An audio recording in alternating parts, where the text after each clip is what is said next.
Welcome to Time 2/7 Headlines.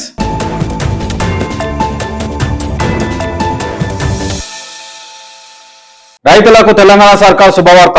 9 రోజుల్లో 9,000 కోట్లు జమ. రైతు భరోసా కింద 9 రోజుల్లో 9,000 కోట్లు రైతుల ఖాతాలో జమ చేస్తామని సీఎం రేవంత్ రెడ్డి. వర్షాభావ పరిస్థితుల నేపథ్యంలో సూచించిన వరి వంగడాలనే పండించాలని రైతులకు విజ్ఞప్తి. గత 30 నెలల్లో రైతుల సంక్షేమం కోసం తమ ప్రభుత్వం 1.25 లక్షల కోట్లు ఖర్చు చేసిందని వెల్లడి.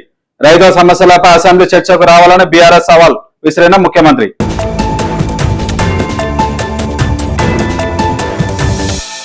యాదగిరిగుట్టకు నూతన పాలక మండలి.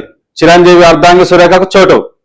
యాదగిరిగుట్ట ఆలయానికి కొత్త పాలక మండలి ఏర్పాటు. చైర్మన్ గా ఎంఎస్ఎన్ గ్రూప్ సిఎండి మన్నే సత్యనారాయణ రెడ్డి నియామకం. బోర్డు సభ్యురాలుగా చిరంజీవి అర్ధాంగి సురేఖ కొనిదెల. టీటీడీ తరహాలో 18 మందితో కమిటీ, 2 ఏళ్ల పదవీ కాలం.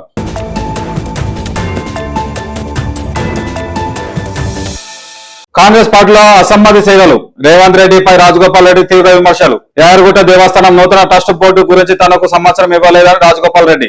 ఏకపక్ష నిర్ణయాలు తీసుకుంటున్నారని సీఎంపై విమర్శలు. కాంగ్రెస్ పార్టీలో అసలైన కాంగ్రెస్ వాళ్ళు ఎక్కడున్నారని ప్రశ్న.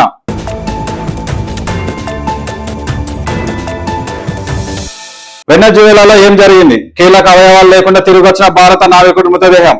వెనెజువేలాలో మరణించిన భారత నావికుడు రాకేష్ చౌహాన్ గుండె, ఊపిరితిత్తులు, మెదడు సహా కీలక అంతర్గత అవయవాలు లేవని పోస్టుమార్టంలో వెల్లడి. ఘటనపై సమగ్ర దర్యాప్తు జరిపి కంపెనీపై చర్యలు తీసుకోవాలని కుటుంబం డిమాండ్. ఇది ఆమోదయోగ్యంగా కాదంటున్న భారత నావికుల సమాఖ్య తీవ్ర ఆగ్రహం. కంపెనీ గాని వెనెజువేలా అధికారులు గాని ఇప్పటి వరకు ఎలాంటి వివరణ ఇవ్వని వైనం.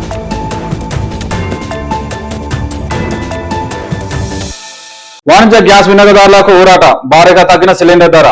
19 కేజీ సిలిండర్ పై 183 రూపాయల వరకు తగ్గింపు. అంతర్జాతీయంగా ముడి చమురు ధరలు తగ్గడమే కారణం. గృహ వినియోగ సిలిండర్ల ధరలో ఎలాంటి మార్పులు లేవు.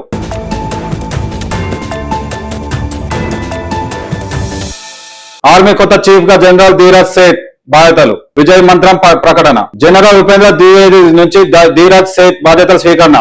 విజయ్ నినాదంతో తన ప్రాధాన్యతలు ప్రకటించిన కొత్త చీఫ్.